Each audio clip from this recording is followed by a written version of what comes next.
This show is sponsored by BetterHelp. How are you?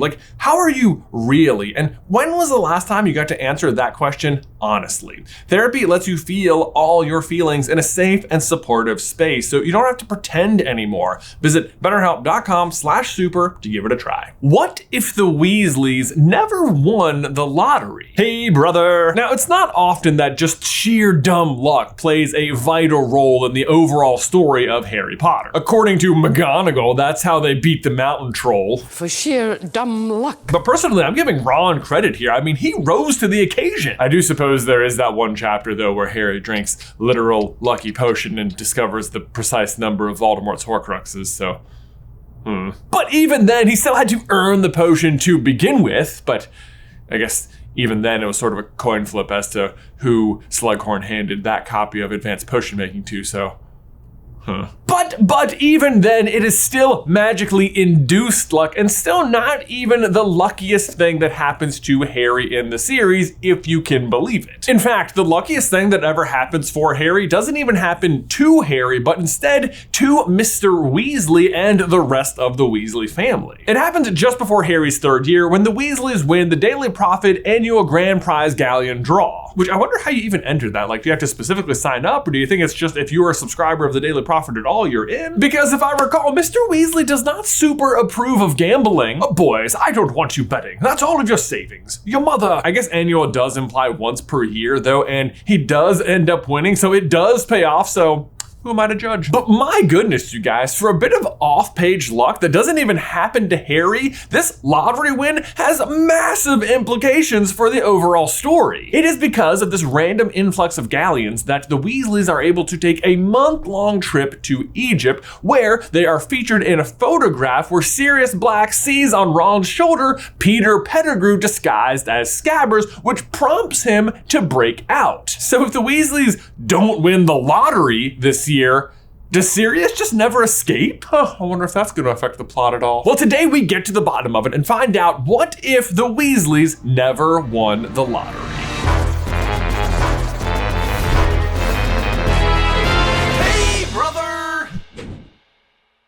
Guys, before we begin today, I want to make a big announcement that Ben and I are launching a brand new podcast this coming October 1st called Through the Gryffindor. It is going to be a chapter-by-chapter read-through of the entire Harry Potter series, starting with The Boy Who Lived, going all the way to The Flaw in the Plan. You can go ahead and find episode 0 right now on whatever player you listen to podcasts on. If you want to give that a quick listen and a nice little 5-star review, that would be greatly appreciated. Otherwise, the first 3 chapters are all going to drop on October 1st, so go ahead, hit that follow button, hit subscribe so you don't miss it. I'm so looking forward to it. This is going to be so much fun. Enjoy. All right, I gotta tell you guys that for such a small thing that happens off page, this was a real humdinger of a question. I mean, we just kept realizing more and more implications. I mean, as it turns out, Sirius Black escaping Azkaban, pretty big deal.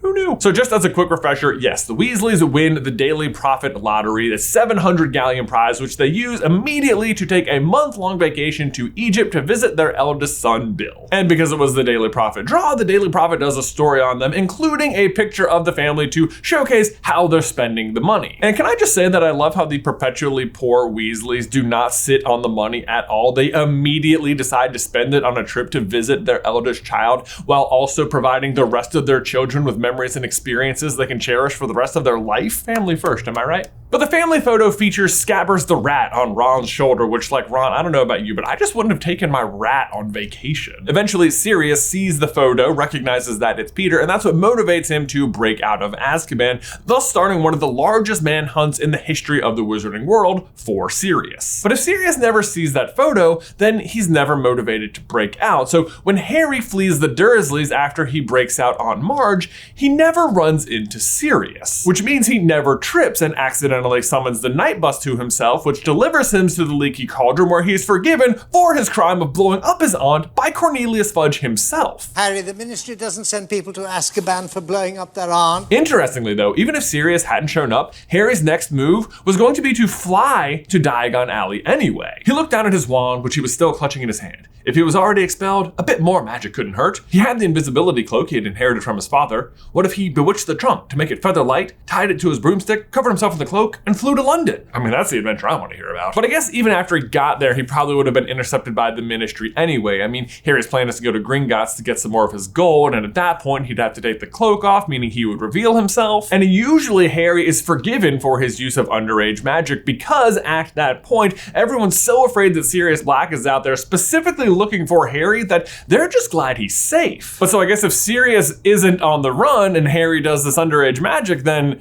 he's not forgiven, right? So then he would just be expelled? Justice. Yes, that would be the usual consequence because this would have been the second year in a row that Harry performed underage magic, but I don't think that would end up happening. I mean, obviously, Dumbledore doesn't want that to happen, and besides that, there's a really easy out.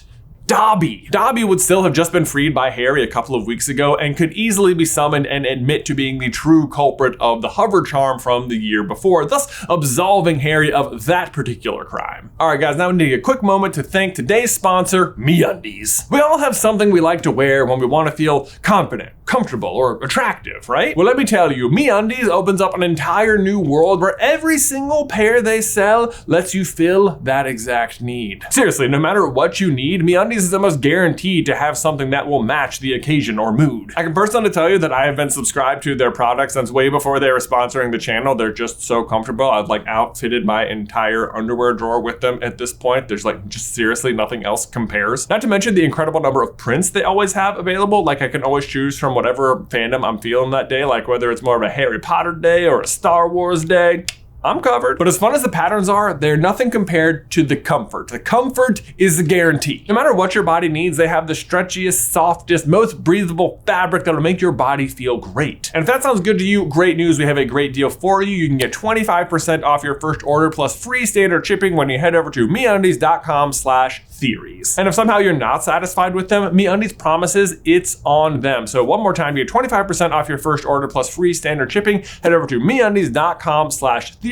Link in the description down below. So yay, Harry is not expelled, but Sirius is still in prison, which probably sounds like good news for Peter, but once Hermione gets Crookshanks is still gonna be immediately suspicious of him, right? But actually no, even that's not a concern, because if Sirius doesn't break out of prison, then Scabbers doesn't start looking sick, because normally he's sick because Peter is worried that Sirius is out to kill him, which he is. But either way, if Scabbers isn't looking sick because Peter isn't worried about being murdered, then they never have to go to the magical menagerie for Ron to get rat tonic for Scabbers, meaning Hermione would never encounter Crookshanks at all. And then fast forwarding a little, if Sirius is still in prison, then there's no Dementors guarding Hogwarts. And if there's no Dementors, then Harry never gets attacked on the train, meaning that he never goes to Lupin seeking Patronus lessons. And I gotta tell you, Harry not knowing how to do the Patronus charm really does sound like a problem. But wait.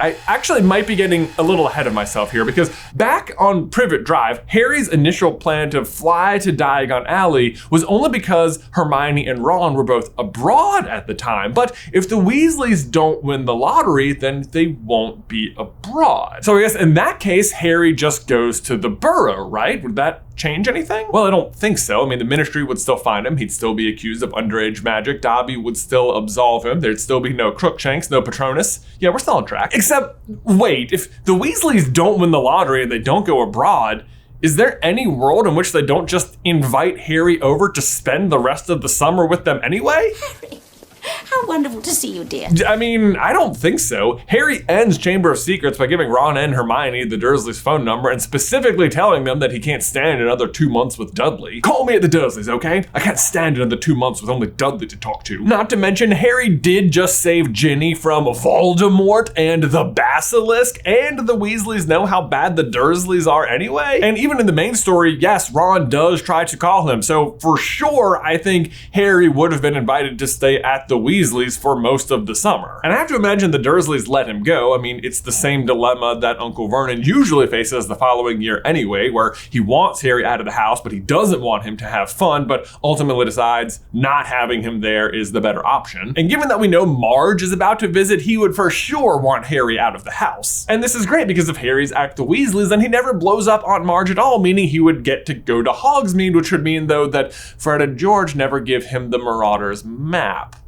Huh. Okay, so now we have Harry at Hogwarts with no map, no Crookshanks, no Patronus, and I guess if Sirius doesn't get broken out, then he doesn't have the Firebolt either, but also Sirius is the reason that the Nimbus breaks, so he still has the Nimbus. That sounds like a lot of bad things for Harry, but at the same time, if Peter isn't afraid of Sirius killing him, then maybe he just never returns to Voldemort anyway, right? So maybe it's all worth it? Gosh, the more we talk about it, maybe the Weasleys winning the lottery is actually the worst thing that ever happened for Harry. Except Trelawney is still gonna make the prediction about Voldemort's servant returning to him that night. And even if she's not talking about Peter, there is another one who could still do it, because at that point, Barty Crouch Jr. is also already out of Azkaban. So Barty Crouch Jr. just breaks free a year early and helps Voldemort return, and this time Harry is down the map and the Patronus and the Firebolt. Not gonna lie, feels bad. Although, Ron's first letter to Harry that summer arrives on Harry's birthday, and if we assume the timing is the same, and this is the letter that invites Harry to come to the Weasleys for the rest of the summer, which would be a great birthday gift, by the way, then it's also the same day that Harry gets the permission slip to go to Hogsmeade, and it's the same day Aunt Marge's visit is going to start. And let's face it, there's just no way the Dursleys are going to allow the Weasleys to come visit and pick Harry up while Aunt Marge is there. So probably Harry and Uncle Vernon strike a very similar deal as usual, where Vernon agrees that he can go to his friend's house and he'll sign the permission slip if he behaves himself while Marge is here. I will if she does. Bearing in mind that Vernon does not allow Hedwig to be in the house at all while Marge is there, so Harry won't be able to write to Ron to tell him of the new situation. But fortunately for us, we know how Ron and the Weasleys respond to not getting an answer from Harry and how many hoots they give about the Dursleys' permission anyway. We're coming for you whether the Muggles like it or not, and you can't miss the World Cup. Only Mom and Dad reckon it's better if we pretend to ask their permission first. So regardless of what kind of behavior Harry exhibits while Aunt Marge is there, I have to imagine at some point the Weasleys just show up completely unannounced and some sort of hilarious Fred and George and Aunt Marge hijinks ensue, but Harry ultimately escapes with the Weasleys but is down the permission slip. In which case Fred and George would still give him the map, maybe even sooner this year, since it's like 1,000% their fault he's not getting to go. And in that case, I just have to assume that at some point Harry is going to realize that Peter Pettigrew is sharing a bed with Ron Weasley. Unless, of course, you subscribe to the theory that only Marauders can see other Marauders on the map. The map was lying then.